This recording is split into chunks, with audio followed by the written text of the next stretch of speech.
Christopher Bell's Chase for his first win of the 2026 season just hit a major roadblock, and it happened before the green flag even dropped. Heading into Richmond Raceway, Bell's team ran into serious trouble in Friday inspection, and the fallout could shape his entire race weekend.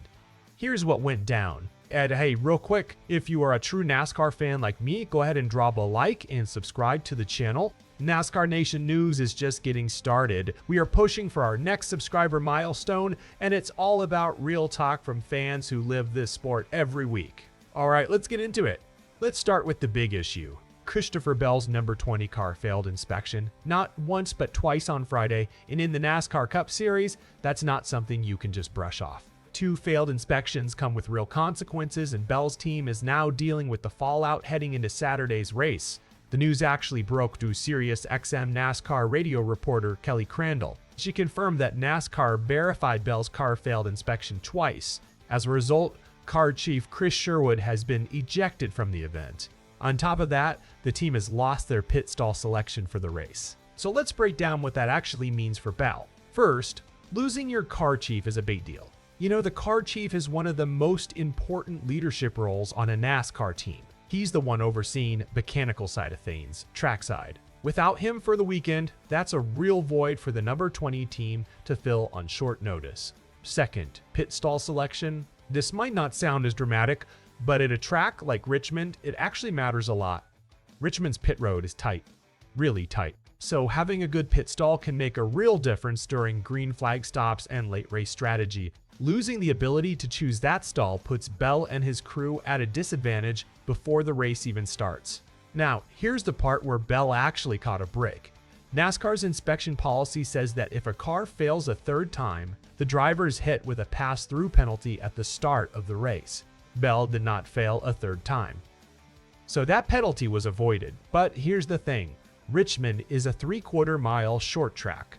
A pass-through penalty there would have almost certainly put Bell a lap down right from the start. So while losing the car chief and pit selection is tough, avoiding that third failure was huge for Bell's chances on Saturday. Now let's talk about why this Richmond race matters so much for Bell in the first place. Bell is still chasing his first win of the 2026 Cup Series season, and it's not because he hasn't been close. He's actually recorded 7 runner-up finishes this year. 7. That's a lot of near misses for a driver still looking for that first checkered flag.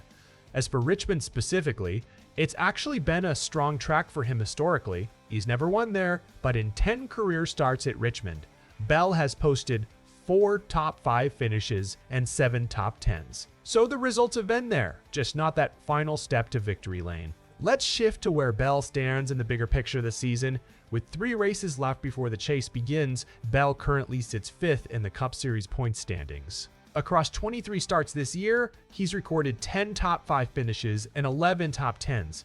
Those are strong, consistent numbers. And recently, he's been on an absolute heater.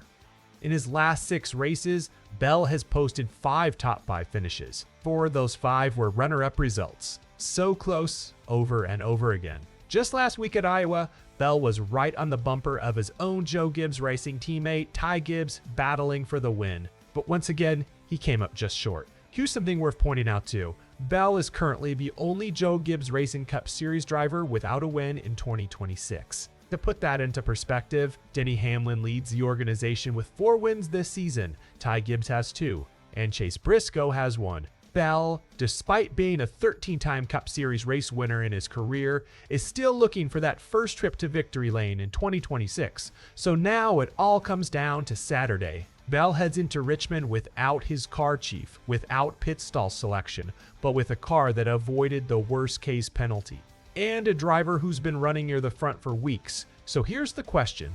With Bell missing his car chief and losing pit selection, do you think he can still find a way to break through for that first win at Richmond? Drop your thoughts down in the comments. And as always, if you enjoyed this video, make sure you hit that like button, subscribe to the channel, and stick around here at NASCAR Nation News for more coverage all season long.